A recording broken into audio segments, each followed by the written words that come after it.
ነብዩ ሰለላሁ ዐለይሂ ወሰለም ኡሁድ ጦርነት ላይ እንግዲህ ጭንቅላታቸውን ተፈንክተዋል፣ ጥርሳቸው ተሸርፏል። ነብዩ ሰለላሁ ዐለይሂ ወሰለም በሳቸውም ላይ አካላዊ ጉዳትም ደርሶባቸዋል።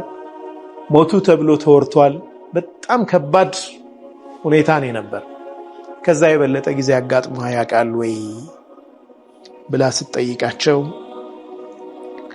አዎ የጣኢፍ ቀን አሏት ነብዩ ሰለላሁ ዐለይሂ ወሰለም። ሰው ከወዳጁ ከዘመዱ ከሰው ጋር ሆኖ የሚደርስበት ጉዳትና ብቻውን ሆኖ የሚደርስበት ከባድ ነው፣ አይረሳም። የጣኢፍን አልረሱትም ነብዩ ሰለላሁ ዐለይሂ ወሰለም። እስልምናንም አቀረቡለት። ግን የአቡ ጀህል አይነት አምባገነን፣ የአቡ ለሃብ አይነት ሐሰት ባይ፣ እንደዚሁም አስቸጋሪ ሰው ሆኖ አገኙት። እሱ አልቀበልህም በማለትም አልቆመም። ሱፋሃ ቂላቂሎቻቸውን ወይም ሕፃናትንና እብዶችን በነቢዩ ሰለላሁ ዐለይሂ ወሰለም ላይ አሰማራባቸው። በጣም አዘኑ። ነቢ ሰለላሁ ዐለይሂ ወሰለም እየተከተሉ ወገሯቸው፣ ደም ጫማቸውን እስኪሞላ ድረስ። ሰላቱ ወሰላም ሰላት ያስረዘሙበት ጊዜ አለ፣ ያሳጠሩበት ጊዜ አለ። ከህፃናት ጋር በተያያዘ ነው። ይሄ ያስረዘሙበት ጊዜ ምን ነው ያ ረሱላህ የዛሬው ስጁድ ረዘመ አሏቸው። አይ ሐሰንና ሁሴን ከላይ እየተጫወቱ ነበርና ማቋረጥ ጠላሁ አሉ። ጨርሰው እስኪወርዱ ድረስ እየጠበቋቸው ነው ነብዩ ሰለላሁ ዐለይሂ ወሰለም። በሌላ ጊዜ ደግሞ ያፈጠኑበት ነበር። ምን ነው ፈጠነ የዛሬው ሰላት? አይ የህፃን ልጅ ለቅሶ ሰማው እና እናትየዋ ቶሎ እንድትደርስለት ፈልጌ ነው። ያ አላህ لبثتم إلا قليلا لو أنكم كنتم تعلمون። ነቢዩ ዓለይሂ ሰላቱ ወሰላም መካ ላይ የሚደርስባቸው መከራ ከበደ። አቡ ጣሊብ ወደ አኺራ ሄደዋል። ተከላካያቸው ነበሩ። ኸዲጃ ባለቤታቸው የውስጥ አይዞህ ባያቸው ደጋፊያቸውም እንዲሁ ወደ አኺራ ሄዳለች። ብቻቸውን ቀርተዋል። መካ ላይ ያለው እነ አቡ ጀህል እነ አቡ ለሃብ እነ አቡ ሱፊያን ችግር እየበረታ ሄዷል። ሌላ አማራጭ መፈለግ ነበረባቸው። ወደ ጣኢፍ አመሩ።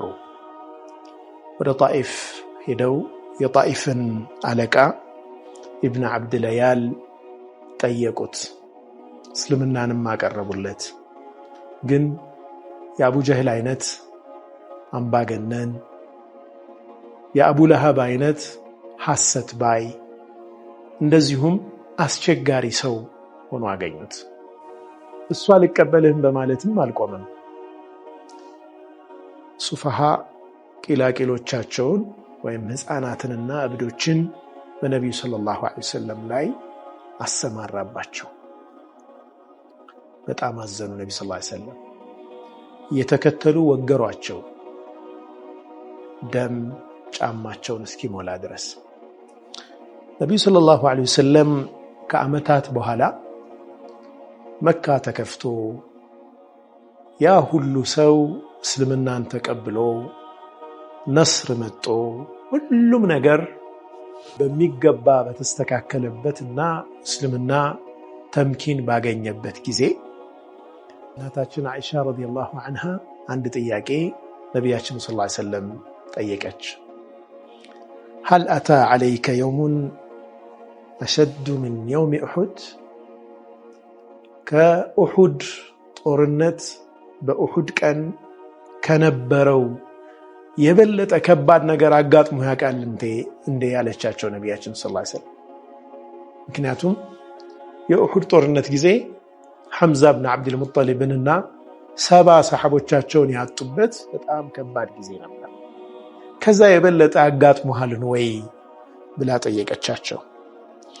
ነብዩ ሰለላሁ ዐለይሂ ወሰለም ኡሑድ ጦርነት ላይ እንግዲህ ጭንቅላታቸውን ተፈንክተዋል፣ ጥርሳቸው ተሸርፏል። ነብዩ ሰለላሁ ዐለይሂ ወሰለም በሳቸውም ላይ አካላዊ ጉዳትም ደርሶባቸዋል።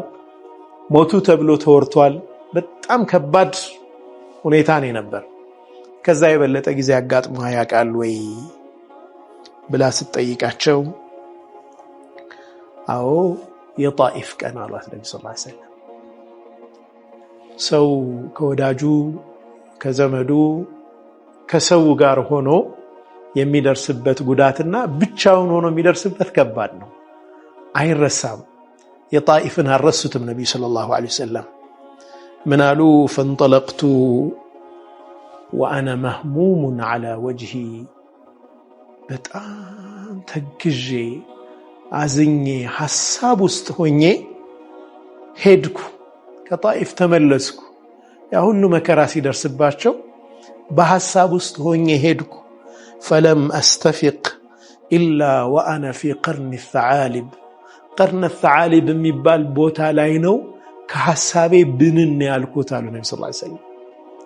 ከሐሳቤ የነቃሁት የሄድኩትንም አላቀውም፣ ሐሳብ ውስጥ ጭንቀት ውስጥ ሆኜ እራመድ ነበር። ቀርነ ሰዓሊብ የምትባል ቦታ ላይ ስደርስ ነው የባነንኩት አሉ ነብዩ ሰለላሁ ዐለይሂ ወሰለም። ፈረፈዕቱ ረእሲ ፈኢዛ ቢሰሓበትን ፊሃ ጅብሪል አሉ ነብዩ ሰለላሁ ዐለይሂ ወሰለም። ራሴን ቀና ሳደርግ ደመና አየሁ፣ ጅብሪል ያለባት ደመናን አየሁ። ጅብሪልም ጥሪ ያደረገ ኢነላሃ ተዓላ ቀድ ሰሚዐ ቀውለ ቀውሚከ ለክ፣ አንተ ሙሐመድ አላሁ ስብሓነሁ ወተዓላ ህዝቦችህ ለአንተ ያሉትን ሰምቷል፣ በአንተም ላይ የመለሱትን አይቷል። ይሄው ተራሮች መላኢካን ልኳል፣ የፈለከውን እዘዘው ይፈጽማል አላቸው ነብዩ ሰለላሁ ዐለይሂ ወሰለም። ነብዩ ሰለላሁ ዐለይሂ ወሰለምም ያው ተራራው መላኢካ ምን አላቸው? ኢንሺእተ አጥበቅቱ ዐለይሂሙል አኽሸበይን፣ እነዚህም ሁለት ተራሮች አንድ ላይ ላላትምባቸው እችላለሁ ከፈለክ አላቸው።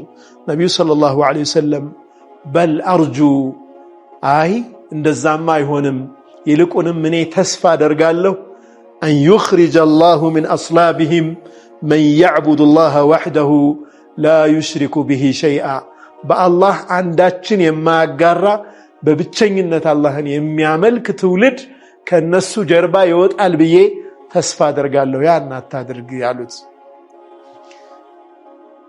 ማስተላለፍ የፈለኩት መልእክት ግን የባነንኩት ቀርነ ሰዓሊብ ላይ ስደርስ ነው አሉ ነብዩ ሰለላሁ ዐለይሂ ወሰለም። በህይወት ዘመናችን የምናደርገውን የማናቅበት በጣም ከባድ ሐሳብ ውስጥ የምናልፍበት ጊዜ አለ። ወይም በዙሪያችን ያሉ ሰዎች በዛ አይነት ሁኔታ ውስጥ ይሆናሉ። ከሐሳባቸው መውጫ እንሆናቸዋለን ወይስ ሐሳብ የምንፈጥርባቸው ሰዎች ነን? እኛ የጣኢፎቹ አይነት ሰዎች ነን ለነኛ ሰዎች ወይስ ቀርነ ሰዓሊብ ነን? መጨረሻ ላይ ሐሳባቸውን የሚባንኑባቸው ሰዎች ነን? በጣም ቅርብ የምንወደው ጓደኛችን የተለየ አይነት ሁኔታ ውስጥ ሆኖ በጣም ተጨንቆ ልናየው እንችላለን። ምናልባትም ከቻልን ቀርነ ሰዓሊብ እንሆነዋለን፣ ከዛ ሐሳብ እናወጣዋለን። ወይም ደግሞ ከዛ ሊወጣ የሚችልበትን ጊዜ እንሰጠዋለን፣ ስፔስ እንሰጠዋለን። ሌላ ተጨማሪ ጭንቀት አንሆንበትም። በትዳር ሐያታችንም ውስጥ እንደዚሁ ሰዎች ለሰዎች ሊገልጿቸው የማይችሉ የራሳቸው ህሙሞች ይኖራቸዋል፣ ሐሳቦች ይኖራቸዋል። ሚስት የራሷ ጭንቀት ይኖራት ይሆናል። ምናልባትም ቀርነ ሰዓሊብ መሆን ከቻለ ባሏ ሊሆንላት ይገባል።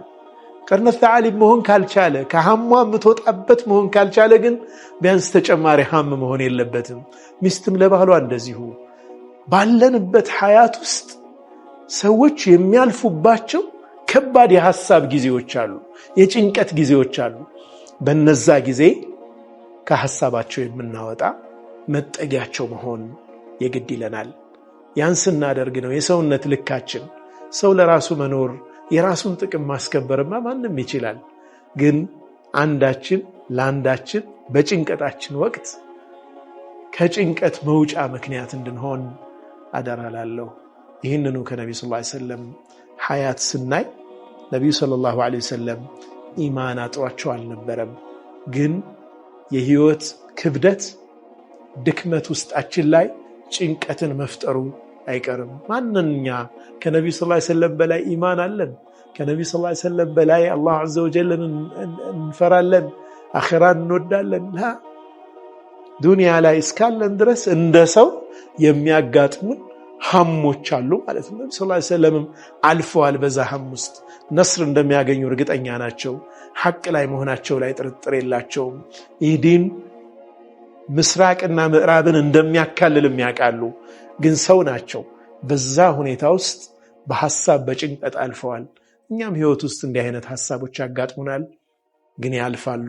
ቀርነ ተዓሊብ ይኖራል። ከሐሳባችን ብንን ብለን ያን ጭንቀት የምናስወግድበት አዲስ ተስፋ የሚመጣበት ጊዜ አለ። ነብዩ ሰለላሁ ዐለይሂ ወሰለም ከጣኢፍ ተገፍተው ከተመለሱ በኋላ ነው ሚዕራጅ ያደረጉት። ኢስራእና ሚዕራጅ ከዛ በኋላ ነው የመጣው። አንተ መሐመድ ሆይ አለይሂ ሰላቱ ወሰላም ምድር ላይ ገፉህ እንዴ? ሰማይ ቤት እንግድነት ተጠርተሃል ተብለው ሚዕራጅ የሄዱት ከዛ በኋላ ነው። ሁሌም ከጭንቀት በኋላ ከሐሳብ በኋላ ፈረጃ አለ። ሰላቱ ወሰላም ሰላት ያስረዘሙበት ጊዜ አለ፣ ያሳጠሩበት ጊዜ አለ። ከህፃናት ጋር በተያያዘ ነው። ያስረዘሙበት ጊዜ ምን ነው ያ ረሱላህ የዛሬው ስጁድ ረዘመ አሏቸው። አይ ሐሰንና ሁሴን ከላይ እየተጫወቱ ነበርና ማቋረጥ ጠላሁ አሉ። ጨርሰው እስኪወርዱ ድረስ እየጠበቋቸው ነው ነብዩ ሰለላሁ ዐለይሂ ወሰለም። በሌላ ጊዜ ደግሞ ያፈጠኑበት ነበር። ምን ነው ፈጠነ የዛሬው ሰላት?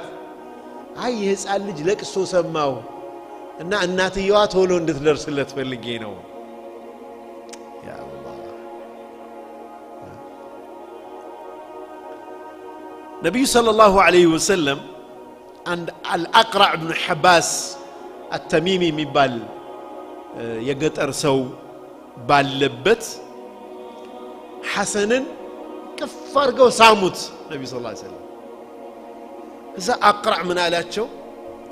ኢነ ሊ 10 ሚን አልአውላድ፣ እኔ እኮ 10 ልጆች አሉኝ። ማ ቀበልቱ ሚንሁም አሐደን አላቸው። 10 ልጅ አለኝ። አንዳንድ አባት እኮ በቃ ኮስተር ያለ እዚህ ያለ እንደዛ እዚህ እንኳን እነሱ ሳይሆን ወገሩ የሚል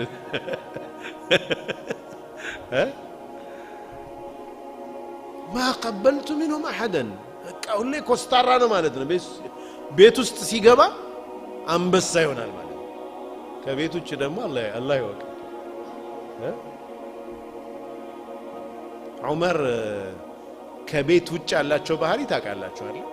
ዑመር ሲባል በጣም ኃይለኛ ነበሩ።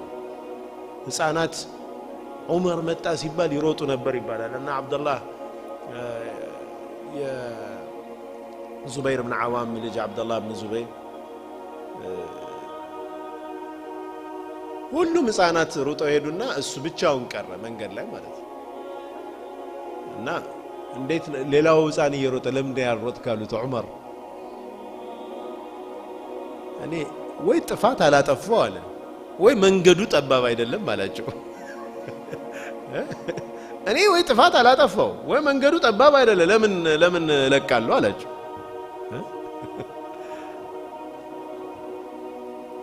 እና ይህ ሰውዬ ማንንም ስም ያላቅም 10 ልጆች አሉኝ ሲላቸው ነብዩ ሰለላሁ ዐለይሂ ወሰለም ተመለከቱትና ነብዩ ሰለላሁ ዐለይሂ ወሰለም ምን አሉት?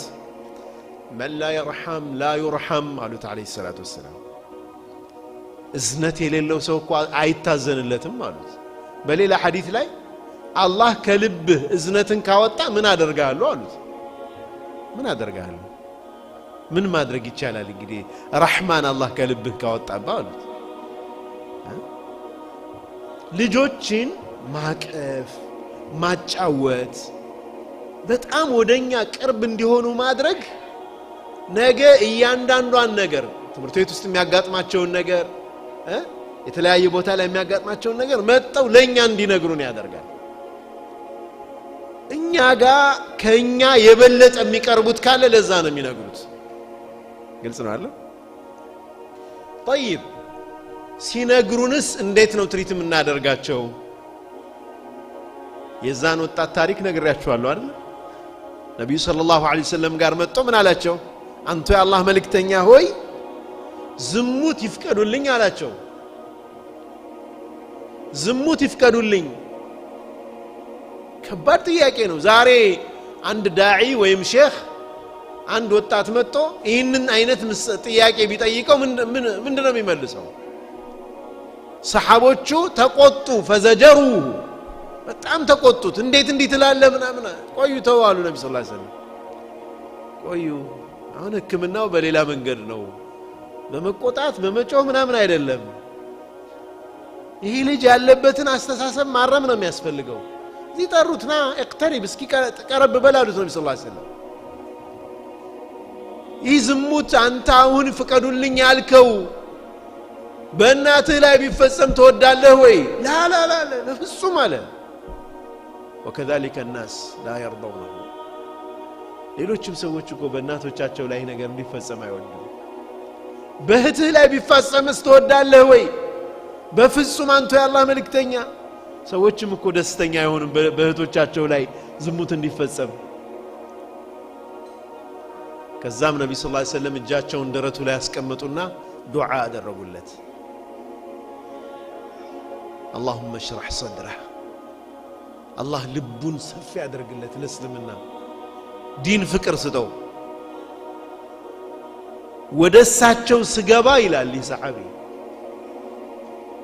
ወደሳቸው ስገባ እንደ ዝሙት የምወደው ነገር አልነበረም፣ ከሳቸው ስወጣ ደግሞ እንደ ዝሙት የምጸየፈው ነገር አልተፈጠረም ይላል። በቃ ልብ ውስጥ ወጣ፣ አስጠላው ያ ነገር።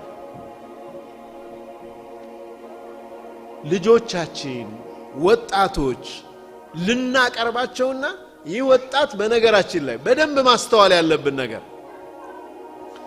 ነብዩን አለይሂ ሰላቱ ወሰላም እንዴት ቅርበት እንደተሰማው ነው የሚነግረኝ። እኔ ረሱልን ሰለላሁ ዐለይሂ ወሰለም ይህንን እስከ መጠየቅ ድረስ የደፈረው ነብዩ ሰለላሁ ዐለይሂ ወሰለምን ምን ያክል ቢያቀርባቸው ነው ትላላችሁ? ግልጽ ነው አይደል? ይቆጡኛል ነብዩ ሰለላሁ ዐለይሂ ወሰለምን አበሳጫቸዋለሁ ብሎ ቢያስብ እኮ አይጠይቅም ነበር። ግን he's very sure የነብዩ ሰለላሁ ዐለይሂ ወሰለም ልብ ሰፊ እንደሆነ ያውቃል። ያን ተስፋ አድርጎ መጣ፣ እንደጠበቀውና ከዛ በላይ ሆኖ አገኘው ማለት ነው። ልጆቻችን የፈለጉትን ነገር ለመናገር የሚያስችል የሪሌሽን ደረጃ ላይ ነን ወይ? ይህ ፋሚሊያችን ላይ አንዱ ትልቁ ምን ሰራው እሱ። ሶስተኛው ወላጆች መካከል ያለ ሪሌሽን ላይ ብዙ መስራት ይፈልጋል። እናት የሆነ ነገር ታዛለች፣ አባት ግድ የለም ይለዋል። ልጅ ምን ይሆናል? አንዱን እንደ ምሽግ እየተጠቀመ ከዛ ወደዚህ ስዊንግ እያደረገ ይኖራል። ወላጆች መናበብ መቻል አለብን። ልጆቻችንን በማሳደግ ሂደት ውስጥ የተናበበ ስራ መስራት ይፈልጋል። እኛ መካከል ያዩ የሚኖረውን ሪሌሽንም አንዳንድ ያለ መግባባት ይፈጠራል አለ። በር እንዝጋና ለብቻችን እናውራ። ልጆቻችን ፊት ለምንድን ነው የምናወራው?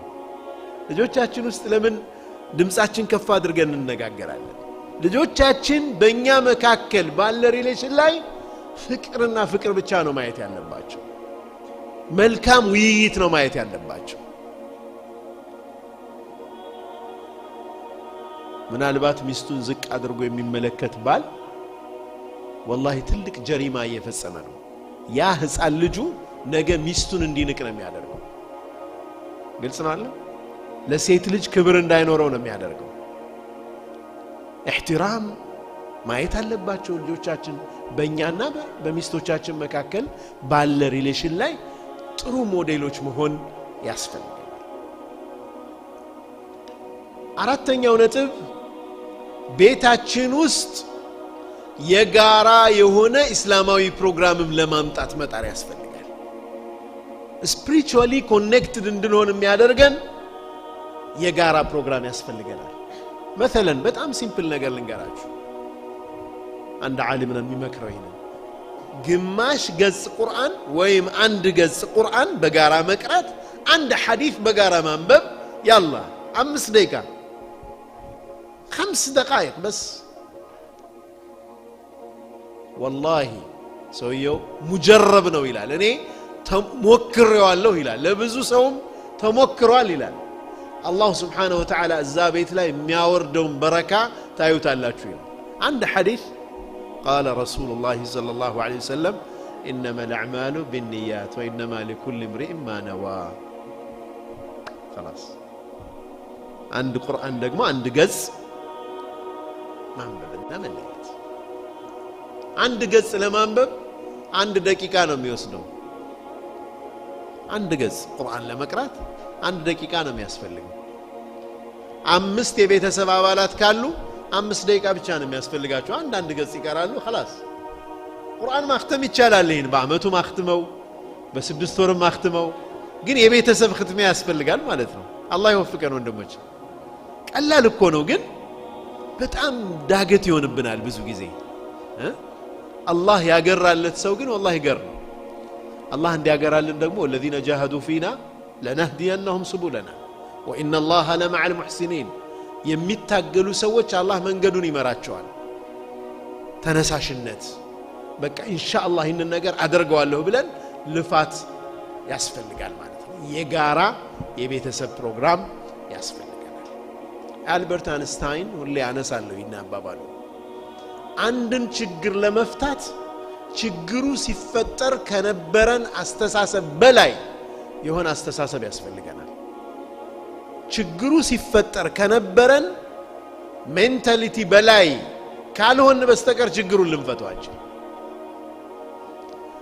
ሜንታሊቲያችን ከፍ እንዲል አስተሳሰባችን ከፍ እንዲል ደግሞ ራሳችንን ማብቃት ያስፈልጋል ይህንን ለማድረግ እዚሁም እንኖርበት ሲያትል ወይም ሌሎች ስቴቶችም ላይ አቅም ያላቸው ወንድሞች አሉ አቅም ያላቸው ብቃቱ ያላቸው ኢንተርናሽናሊ ኮንሰልት ያደረጉ ያሉ ወንድሞች አሉ የነዚህን አቅም መጠቀም ያስፈልጋል and they are willing ይህን ኮሚኒቲ ሰርቭ ለማድረግ ደግሞ ፈቃደኛ ናቸው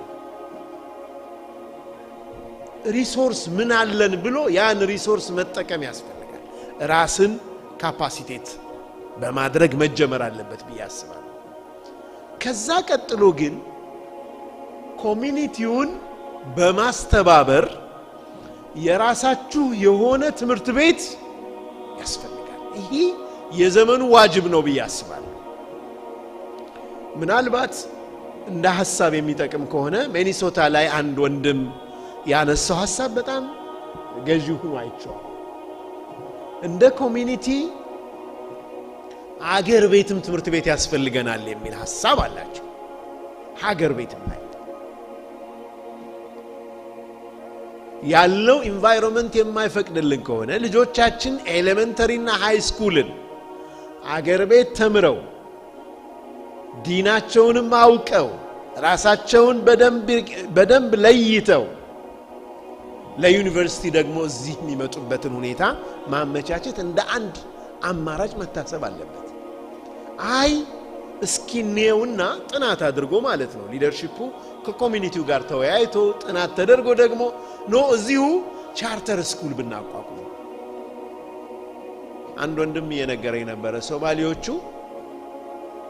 ቻርተር ስኩል አቋቁመዋል አይደል and they are funded by the government እኛ የት ነው ያለን አቅሙ ሳያንሰን ቁጥራችን ሳያንስ ፖቴንሻላችን ለምንድነው እንዲሁም ይባክ ለምንድነው ከቦክስ ወጣን ማናስብ ልባችንስ የዚች ሀገር ዜጋ እንደሆን እርግጠኛ ሆነን ነው እየተንቀሳቀስን ያለ ነው ወይስ አሁንም በሬፊጂ ሜንታሊቲ ነው ያለ እስካሁንም ጥገኝነት ላይ ነው ያለ ነው ዜግነት ወረቀቱ ኖሮን ዜጎች ናችሁ ተብለን ግን እኛ አክሴፕት አድርገናል ዜግነት ዜጋ ነኝ ብለን ስናስብ እኮ የሀገሪቱን ሪሶርስ መጠቀም መብቴ ነው ማለት ነው አይደለም እንዴ ዜጋ ይሆን ሁሉ ነው መሰለኝ ታውቃላችሁ እንትን ስል ማለት